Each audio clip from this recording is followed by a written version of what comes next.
الرحيم اللهم صل على سيدنا محمد وعلى آله سيدنا محمد وصحبه وسلم تسليما كثيرا أمبي على فوق بركة كسولي كشيء أنكم تيجي كفيني نما وبانا سودينغوي كفولي نتا كدين وقتنا شرف لا تيفي فلبا بلا جرليما bien silikina ni ali kanala amba foko au bismillah au ka emission mandi ali kanala no ye du ani dembaya yi du ani dembaya ali ba ankilingili na bela jelin wili otumana na manya ko ba ankilingili na bela jelin wili o ba yira ka foko ankilingili be du denyi otuma anga foli ni tanni o be du den be fana ankilingili na ni wakati na amana ka ki soro yoro anga foli bi awli o kofe di anwulila ansira duba ere kononala duba konola rengre ninyala nous le ministre de la promotion de la femme, de l'enfant et de la famille, Ansira Alima, Aleye Mousso, Ani Du, Ani Demsenu, Ani Dembaya, Otoko la ministre do. Nous Amba, Anam Balima Mousso, Ananga ministre, nous Madame Boire Bintou Founes Samaki, Amba Fou Kawali Mando, Amba Fou Madame Ko Salam Alaikum. Matsa. Aywa iyam bismillah soba kono adiyarani ambi fo danti folimina aywa ansira ambi anga je anga masala sabula chamanke fanga bi ala e garjige do ministeriala ale kononala no ye muso ani demsenu ani du ani demba ya ka ministeri aywa okum kononala fendo be en fana ka nga ko ni urula donc yam bismillah ambi fo adiyara ani foli ka min bi yere bulu ka nyashi en fleba hawma ibi ka foli kana sambi do émission kono aywa mba fo fleba fana be ma ko assalamu alaikum Allah ni kemen Allah ya sigi herela Allah ka wili herela mbe serifla télé a barake mogo be fu ani a aklinyuma bora mogo mtigila ka télé bla sinka nga fuli be bela jeleni nga fuli be mali den kilingili be fana ni kenenka aywa fuli dira ani ni rabi sinka fuli ko ma sigi ima bismillah ci ko nyumana aywa bi amena masala feminga ou de l'apport des femmes dans le succès de la transition. Aywa, muso jore muni transition in kononala wala sab se ka keke ci wuñ mama. O okum kononala ambe ñin gali ni tangwila o de an muso joro ka kan ke muni chaman ci fangay ale ka se ka tanye ka se ka deme an minnu ye musow ye an ka kan ka mun de kɛ ayiwa wele kɔni a diyara n ye camancɛ fanga in n y'a ta k'a lajɛ an yɛrɛ y'a fɔ ko camancɛ ça veut dire que a tɛ ni yanfa ye a tɛ ni yanfa ye o kɔrɔ ye mun ye o kɔrɔ ye ko an bɛ waati min na sisan majorité ko kuma t'a la opposition ko kuma t'a la o kɔrɔ de ye ko jama farala ɲɔgɔn kan ka hakili kɛ kelen ye pour que ka se ka sariya sen kɛrɛnkɛrɛnnenw sigi min bɛ se k'a to an ye gɛlɛya minnu ye an bɛ se ka o gɛlɛya ninnu bɛ se ka nɔgɔya cogo min na ayiwa musow ta fan ye mun ye n'i ye camancɛ fanga in ta k'a lajɛ bi a bɛ mun ko fɔ camancɛ fanga sigi kan kɛra mun ye a sigilen don fɛnba fila kan jɛ ka fɔ o sigi min kɛra pour que ka se ka gafe bɔ gafe min n'u b'a fɔ a ma ko charte ayiwa filanan charte in bɔlen na camancɛ fanga ɲɛmɔgɔw y'a ta ka taabolow bɔ a kɔnɔ taabolo min n'u b'a fɔ a ma feuille de route o kɔrɔ de kunkilenna camancɛ fanga bɛna boli kunbilenna min kan n'i y'o ta k'o lajɛ kalafiliko b'o kɔnɔ o kalafiliko musow jɔyɔrɔ fanba de bɔ o la parce que musow olu ka ca ni bɛɛ ye o ye kelen ye ayiwa wa musow fana olu de bɛ kalafili labɛnni kɛ ka tɛmɛ bɛɛ kan donc sisan musow jɔyɔrɔ bɛ se ka kɛ mun ye ka bɔ fɔlɔ ka taa yɛrɛ kofɔ kɛ i ka se ka kɛ kalafili sɛbɛn kɔnɔ ayiwa ni i sera ka kɛ kalafili sɛbɛn kan ka tila ka wuli ka jɔ kɛ i ka se ka kalafili sɛbɛn sɔrɔ o ye musow jɔyɔrɔ ye kalafili la nka kalafili in fana na musow kan ka jɔyɔrɔ ɲini jɔyɔrɔ min b'a to u da bɛ se ka don jamana kungo kuma la o kɔrɔ ye mun ye i yɛrɛ musow kan ka kɛ kandidati ye ka caya a kɛra kalafili waati o waati ye musow kan ka se ka jɔyɔrɔ ninnu ɲini ka caya ayiwa sariya dɔ fana talen don an bolo n'u b'a fɔ ma loi 052 musow kan ka to o ka se ka don ba la kosɛbɛ o ye kalafiliko ta fan ye n'an bɔra o kɔnɔna la basigibaliya bɛ yen basigibaliya in kɔnɔna la Mali kɛlen don k'a kanbɔ sariya sɛbɛn kɛrɛnkɛrɛnnen dɔ nɔfɛ n'u b'a fɔ a ma ko résolution 1325 diɲɛ seleke 4 jamanaw bɛɛ de farala ɲɔgɔn kan k'a fɔ ko gɛlɛyaw nana jamana minnu kɔnɔ ka da kɛlɛ sababuya kan ni kɛlɛ banko kumaw ani basigi kumaw kan ka fɔ musow nin kan ka don o la bi an b'o waati la musow nin kan ka don la o sɛbɛn min filɛ nin ye sisan ne yɛrɛ ka minisiriso an ye a sɛbɛn ta k'a kɛ kulukulu sigi pour que ka baara bolodaw kɛ a kɔnɔna la o baara boloda in an ye o ɲɛbila baaraw kɛ sisan o korobo kari kɛ sisan an ye premier ministre nana bolo fara an kan k'a bolo nɔ bila sɛbɛn in na k'a fɔ ale jɛnin don n'a ye musow sen ka don basigi ɲinini baaraw la Mali kɔnɔ donc camancɛ fanga in kɔnɔna la musow kan k'u sen don basigi fɛn na camancɛ fanga in kɔnɔna na fana ko kura nana bɔ a kɔnɔ n'o ye bana in ye covid-19 kunnafoni dili lakana ka se ka taa kɛnɛya ko fan fɛ o fanba bɛ musow kan musow kan k'u wuli k'u jɔ bi ka bana in kɛlɛ ka bɔ an cɛ la donc nin ye bakurunbaw ye n bɛ se ka min fɔ musow bɛ jɔyɔrɔ ye min ye o b'a yira de k'a fɔ musow jɔyɔrɔ ka bon camancɛ fanga in kɔnɔ bi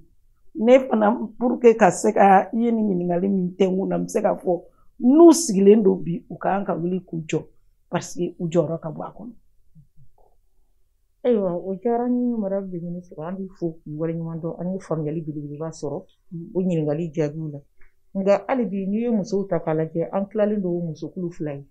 sabula duguba kɔnɔ musow bɛ yen togoda kɔnɔ musow yɛrɛ fana bɛ yen yali an balimamuso minnu bɛ togoda la olu fana jɔyɔrɔ ye mun ye u jɔda bɛ transition in kɔnɔna la wa n'o ye camancɛ fanga ye n'a y'a sɔrɔ olu jɔda b'a la olu fana ka kan ka mun de kɛ. Camancɛ fanga in muso minnu bɛ togoda la u jɔdaba b'a la parce que sisan n bɔra ka nin ko minnu fɔ yarɔ kɔni o ye Mali muso bɛɛ kungo ye ka se ka jɔyɔrɔ ɲini i bɛ togoda la o i bɛ duguba kɔnɔ o i kan ka se ka jɔyɔrɔ ɲini i kan ka se ka kɛ kalafili sɛbɛn kan i kan ka se ka i ka kalafili sɛbɛn sɔrɔ o dama ka kan muso bɛɛ ye i kɛra duguba kɔnɔ i kɛra togoda la o bɛ yen ayiwa gɛlɛya min fana filɛ nin ye basigi ɲinini muso bɛɛ fana dama ka ko la mais kɛrɛnkɛrɛnnenya la minnu bɛ togoda la u kan ka dɔn k'a fɔ ko togodala muso a mago bɛ mun de la o de ye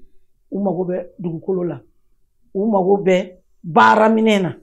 ni pour que ka se ka u ka baaraw kɛ ka se ka u ka sɛnɛko ninnu ɲɛnabɔ ayiwa o kutumu kɔnɔna la muso minnu bɛ togoda la fɛɛrɛ kɛrɛnkɛrɛnnenw de kan ka tigɛ u ye pour que fɔlɔ sariya minnu talen don u tɔgɔ la o ka se ka banba il n'a fo loi d'orientation agricole talen don mais depuis a taara waati min fo sisan muso ni yɔrɔ bilalen don musow ye k'a fɔ ko Mali jamana mana dugukolo fɛn fɛn baara i n'a fɔ u bɛ dugukolo baara pour que ka se ka jiboli siraw kɛ a kɔnɔ sɛnɛ ka se ka kɛ a dugukolo la waati o waati o dugukolo ninnu a fɔra ko 100 o 100 u kan ka 10 bila musow ye donc togodala musow u kan k'u sinsin u yɔrɔ kan camancɛ fanga in kɔnɔna la sisan ka se ka o sariya ka se ka don ba la camancɛ fanga in kɔnɔna la ka se k'a to camancɛ fanga in kɔnɔna la u mago bɛ minɛn minnu na a ka kɛ k'a fɔ jamana kan ka nin boloda anw ye nin nafolo ye ou bien nin taabolo ye pour que an mago mana jɔ minɛn na waati o waati an ka se k'a sɔrɔ k'an ka baara kɛ n'a ye camancɛ fanga in bi komi n'a fɔ ni ne yɛrɛ ɲininka n bɛ se k'a fɔ an bɛ se k'a fɔ ko ɲinini fanga parce que olu de kan anw de kan ka na sisan ka sariya kologɛlɛnw sigi sen kan pour que vraiment sɔsɔli kana don an ni ɲɔgɔn cɛ tɔɔrɔ wɛrɛ kana don an ni ɲɔgɔn cɛ an ka se ka bɛjɛ fanga in k'a bila sen kan k'a sɔrɔ a ma kɛ ni kɛlɛ a ma kɛ ni gɛlɛya ye i n'a fɔ gɛlɛya minnu ni a tun b'an kan ou bien sisan an b'a ɲinina ka bɔ minnu kɔnɔna la donc togodala musow n b'a dɔn k'a fɔ u fana jɔyɔrɔ ka bon camancɛ fanga in na. Ayiwa halisa an b'i fo madame le ministre. I yɛrɛ da bɔra sisan nɔ ka a fɔ an ɲɛna k'a fɔ ko sariya min sigira n'o ye loi 52 n'ale sigira décembre kalo tile 18 san 2015. Ayiwa sariya in sigili la e yɛrɛ hakilina kɛra mun ye sariya in taabolo la? Sariya in sigili la n bɛ se k'a fɔ k'an fana farala mɔgɔw ka waati ka baara kɛ walasa sariya in ka se ka taa. Sariya in talen Mali muso bɛ ko tare tare. Ayiwa sariya in a bolila sen kan élection min kɛra san 2016 la élection communale minnu ye commune élection ye an y'a nɔba ye parce que an y'a ye a ye musow taaɲɛ de commune kɔnɔna la k'u sen don commune baaraw la munna parce que fɔlɔ la ni tun y'a ta 100 o 100 conseiller minnu bɛ commune kɔnɔna la i tun b'a sɔrɔ 12 de ye muso ye. Ayiwa sariya in talen élection 2016 kɛlen na an y'a ye k'a fɔ sisan 100 o 100 28 kɛra muso ye yarɔ caman b'a farala o kan nka an ye gɛlɛya sɔrɔ waati la parce que sariya in a bɛ fɔ ko jɔyɔrɔ minnu n'u bɛ sɔrɔ kalafili la ani jɔyɔrɔ minnu bɛ sɔrɔ tɔgɔfɔli la k'a fɔ n ye karisa de taara ka kɛ nin ye ayiwa min n'o o de ye ka a kɛ tɔgɔfɔli ye o gɛlɛya nana dɔɔni gɛlɛya nana dɔɔni cogo di parce que sariya in ni sariya taara sisan sariya sɛbɛn wɛrɛ de kan ka kɛ k'a fɔ an bɛ fɛ sariya ka boli ta u b'a fɔ min ma ko décret d'application o ma fɛsɛfɛsɛya ka jɛya ka da nin yɔrɔ in kan n y'a ye waati min na u ye n kɛ muso denbaya ani denmisɛnninw ka minisiri ye n tɔɲɔgɔn muso u wulila ka se an ma k'a fɔ an ɲɛna ko o sariya in ma bonya mais camancɛ fanga kɔnɔna la an y'a ye k'a fɔ n'i y'a ye sariya in ma se ka bonya kulu caman de bɛ yen min fana bɛ fɛ ka to sariya in ka boli olu fana tɔgɔ la an y'a ye dɔw ye sɛbɛn ci ma muso kulu dɔw ye sɛbɛn ci ma muso lujuratɔw ye sɛbɛn ci ne ma k'a fɔ madame a fɔra ko nin 100 o 100 30 ka kɛ cɛ walima muso ye ko anw muso lujuratɔw k'an fana ta ye mun y'a la ayiwa muso kulu wɛrɛw fana bɛ yen olu fana nana ne ko n ko loi ko in bɛ fɛ ka kɛ baara ye n ko mais ni an y'a to musow tɔgɔ la an bɛ se ka 30 ni fɛn sɔrɔ mais camancɛ fanga in na kulu caman de tun bɛ yen musow ka kulu bɛ yen ayiwa kulu caman fana bɛ yen nɔ minnu bɛɛ tun kan ka don gouvernement in kɔnɔ donc a bolodali ma nɔgɔya n t'a fɔ ko a ɲɛna payi dɛ mais n b'a dɔn k'a fɔ an ye min sɔrɔ parce que an maa 4 de don muso 4 de don ayiwa an muso naani fana an bɛ yɔrɔ min na olu fana yɔrɔ kologirin ye min bɛ musow ka ba la kosɛbɛ i n'a fɔ ministre de la culture o ale jɔyɔrɔ ka bon kosɛbɛ bi bololabaarakɛlaw muso bololabaarakɛlaw olu ka yɔrɔ la parce que muso fanba i b'a sɔrɔ u bɛ bololabaara la ayiwa min bɛ bɛsɛya kunna o kɔni n'a fɔra ko bɛsɛya environnement o ye muso taalan ye ayiwa kɛnɛya minisiri o dira musow ma n b'a dɔn o ye kologirinba ye ayiwa ani ne yɛrɛ muso den ani denbaya ne ɲɛna a bɛɛ mɔntɔnna k'a d'an ma sisan donc n y'a ye k'a fɔ tiɲɛ don ni an y'a lajɛ kulukunda a ma san sɔrɔ mais n'an y'a lajɛ nafasɔrɔ sira la n y'a ye k'a fɔ belebeleba dira an ma donc vraiment a ma bɔ a sira ma n'an ko an k'a lajɛ fɛrɛtɛtɛ a ma bɔ a sira ma mais ni an donna a kɔnɔna la an b'a ye k'a fɔ an bɛ se k'an sinsin fɛn caman kan pour que ka se ka musow ka se ka u nafa. Ayiwa an ye faamuyali sɔrɔ o fana na an bɛ segin k'i fo dante foli min na ayiwa ɲininkali dɔw tun bɛ an ka question kɔnɔ mais a bɛ komi an ye jaabi dɔw sɔrɔ olu kan kaban ayiwa o fana kɔfɛ i bɔra sisan k'a yira an na musow ye jɔyɔrɔ saraba min ta hali n'a y'a sɔrɔ o musow ye kulu 4 min i bɔra ka baarakɛyɔrɔ 4 minnu fɔ sisan ayiwa e yɛrɛ fɛ o baarakɛyɔrɔ 4 musow bilala yɔrɔ minnu kɔnɔ yali u bɛna s'a jɔyɔrɔ kɔrɔ kosɛbɛ komi a ka d'an ye cogo min na wa ayiwa n'i y'a lajɛ bi u bɛ se a jɔyɔrɔ kɔrɔ parce que ne yɛrɛ y'a kɔlɔsi ni bana in min kun tara k'an sɛgɛrɛ an ka minisiri min n'a bɛ kɛnɛya ma a ye wele bila an bɛɛ ma a kelen t'a la ka baara kɛ musow wulila ka ne yɛrɛ ma gɛɲa k'a fɔ ni bana in min bɔlen filɛ nin an bɛ fɛ k'an sen don a la an bɛ fɛ aw ka dɛmɛ ɲini k'a d'a ma n ye n kan bɔ a ma n ko n ko musow bɛ ne fɛ yan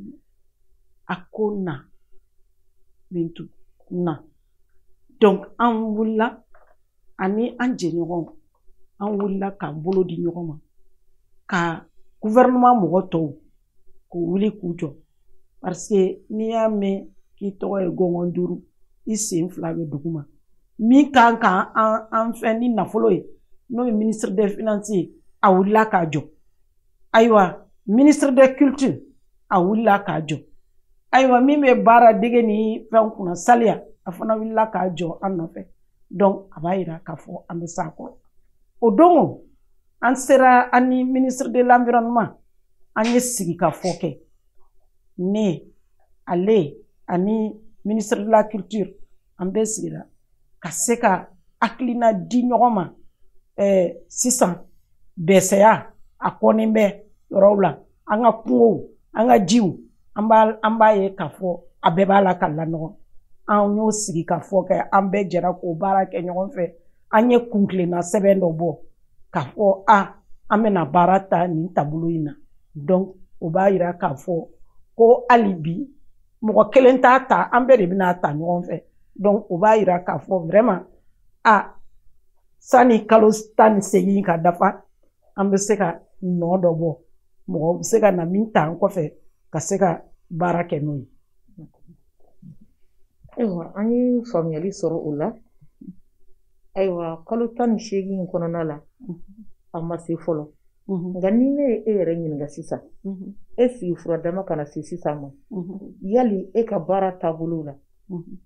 i ye jateminɛ jumɛn kɛ a kɔnɔna la min ye nɔgɔya da sira ye wali kelen min ye gɛlɛya sira ye ayiwa n ye n ka baara taabolo kɔnɔna la n ye jateminɛ jumɛn kɛ n ka baara fɔlɔ kɛra mun ye nin baara in kɔnɔna la n y'a ɲini fɔlɔ n ka baarakɛɲɔgɔnw mɔgɔ o mɔgɔ ni nan'u sɔrɔ baara la yan n y'a ɲini fɔlɔ ka hakilisigi di u ma hakilisigi mun na parce que ni ɲɛmɔgɔ kura nana i baarakɛɲɔgɔnw u bɛ hakili bɛ wuli parce que Mali la yan mun de bɛ yen n'i nana dɔrɔn min mana kɛ ɲɛmɔgɔ n'o nana o bɛ don mɔgɔw tu la ka bɛɛ wuli k'a jɔ nka aw y'a hakili sigi parce que ne ye kura de ye aw cɛla yan aw de bɛ baara kɛ an ka baara kɛ ɲɔgɔn fɛ hakili sigi ni basigi ni damu ye ne tɛna da aw cɛla ka wuruja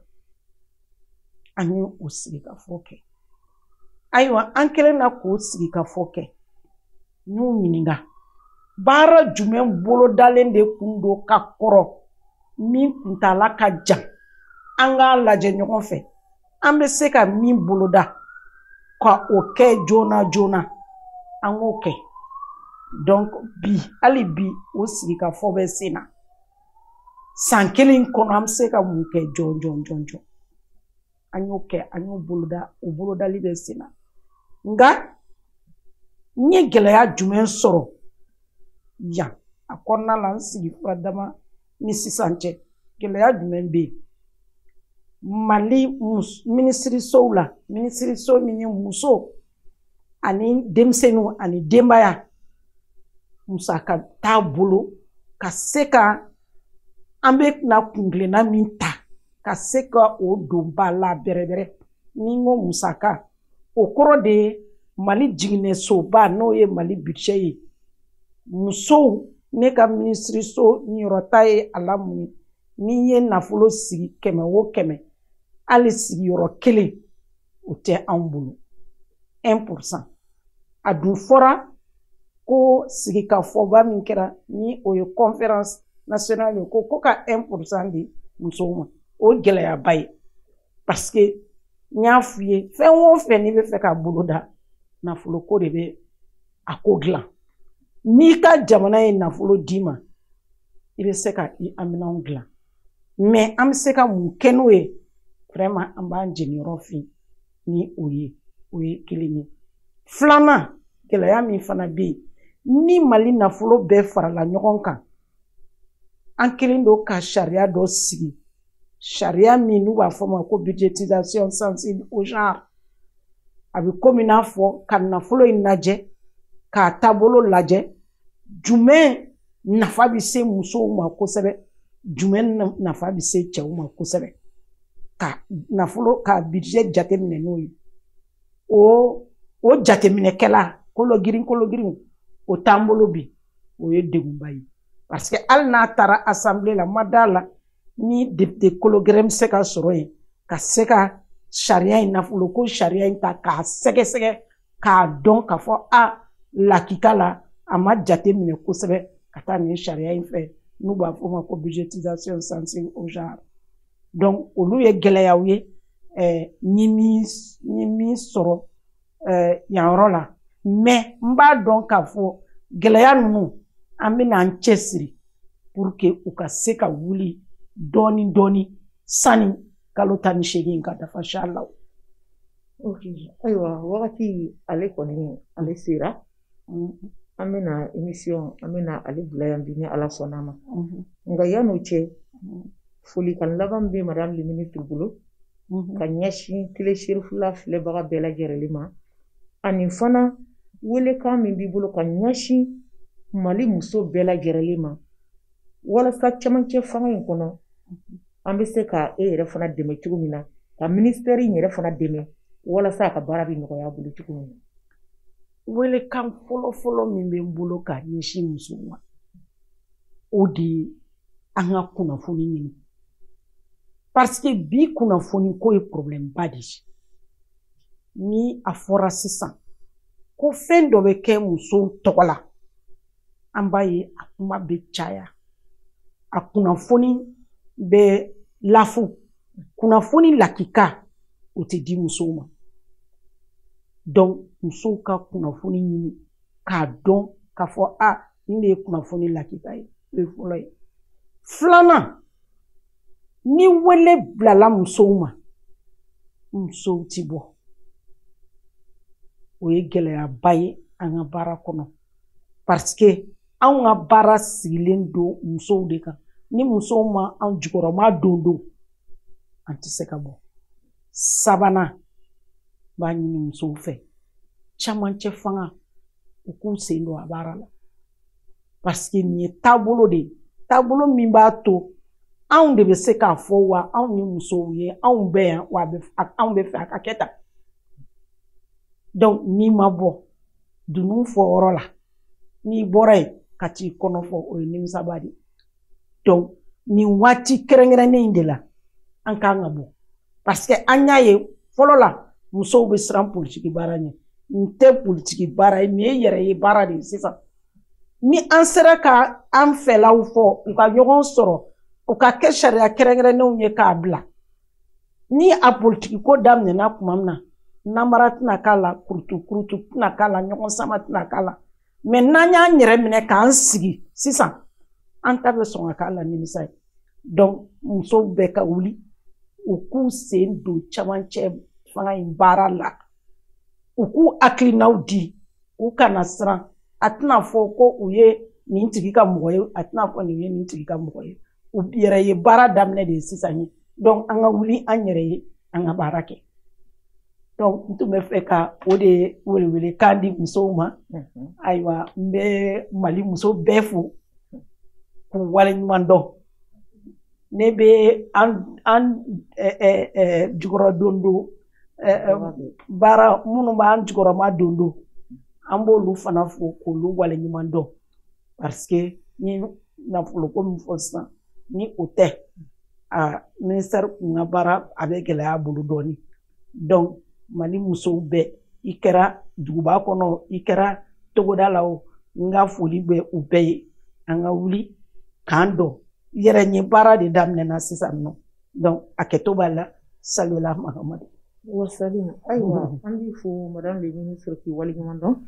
o tumana k'i ka ministère maa bɛɛ lajɛlen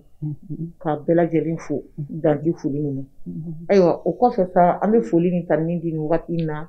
Sherifula TV filɛbaga diɲɛ seleke naani kanal la aw ka foli ni tanuni belebeleba a bɛ kɛnɛ kɔnɔ an y'a fɔ aw ɲɛna k'a fɔ wulada in na an ni maa min tun bɛ ɲɔgɔn bolo n'o y'an ba ani an ka faama ye n'o ye madame le ministre